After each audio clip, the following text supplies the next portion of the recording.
Hello and welcome to Mindful Mondays, where we try to start our Mondays out well by mindfully looking to God. Today we are going to look at the question, what is spiritual warfare?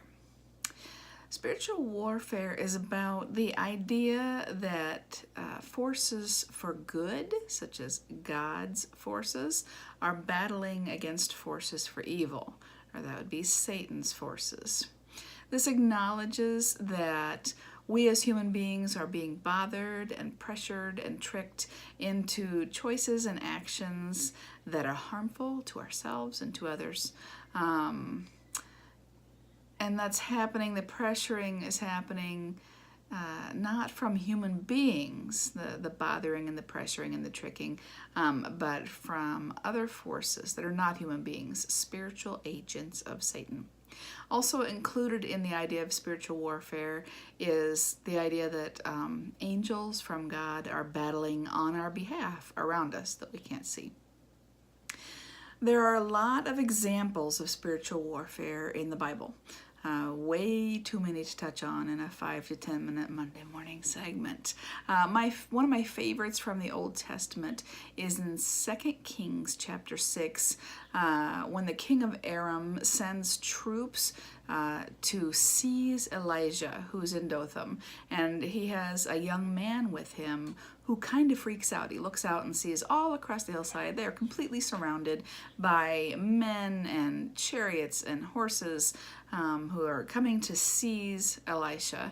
And Elisha tells the young man not to be afraid, and he says, there are more on our side than theirs. And then Elisha asks God to open this young man's spiritual eyes so that he can see.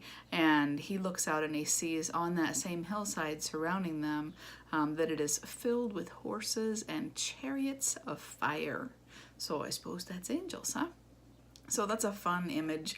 I enjoy that story a lot. The idea that when I think everything is surrounding and conspiring to harm me, that there's, unseen things that are also there, and that they are more for me than what's against me.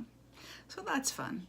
And I would say one of the most striking examples of spiritual warfare in the New Testament is featured in all the Gospels, but I'm referring to, in this case, Mark chapter 5, when Jesus casts thousands of demons out of a man who was possessed. And the demons request, hey, let us go into that herd of pigs. And Jesus grants that request, sends them into the herd of pigs. The pigs run off the cliff and into the ocean. And the townspeople are a little upset about that and ask him to leave. But the man who had been possessed, there's just a real colorful description of how far gone he was when he was possessed. That he was living among the tombs, that he had superhuman strength. They would chain him up in chains, and he would break the chains, that he was screaming and gashing himself with stones while he was there in the tombs. And then after Jesus casts out the demons, it says he's clothed and in his right mind.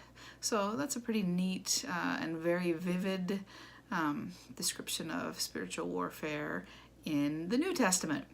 There are tons of examples in both the Old Testament and the New Testament of spiritual warfare. And, they are evidence that there are forces working against people, and that the purpose of this work, it's spelled out by Christ, actually, when he speaks in John chapter 10.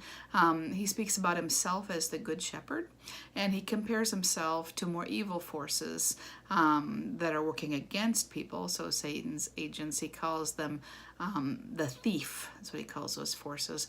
And he says in John chapter 10, verse 10, the thief's purpose is to kill and destroy. My purpose is to give them a rich and satisfying life.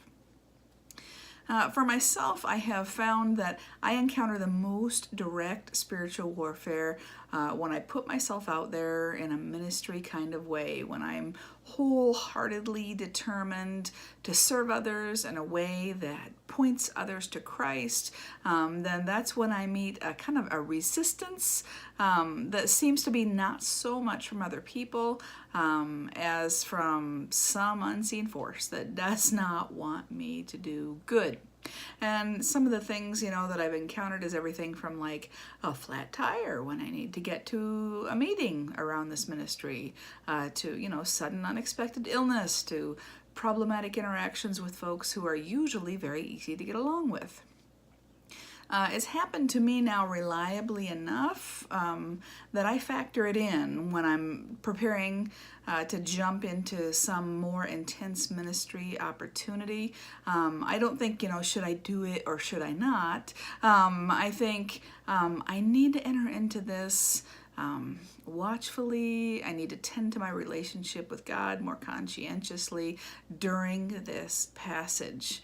The danger, of course, that can come with learning about spiritual warfare, one of the dangers, is that suddenly we just see a demon around every corner. Everything is the devil trying to get me. And, that the devil is lurking and waiting to ruin my life everywhere.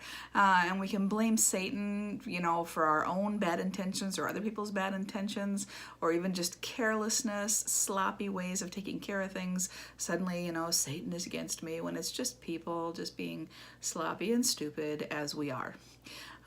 We can also take like an under siege mentality, that I'm just under assault. The devil will not stop persecuting me.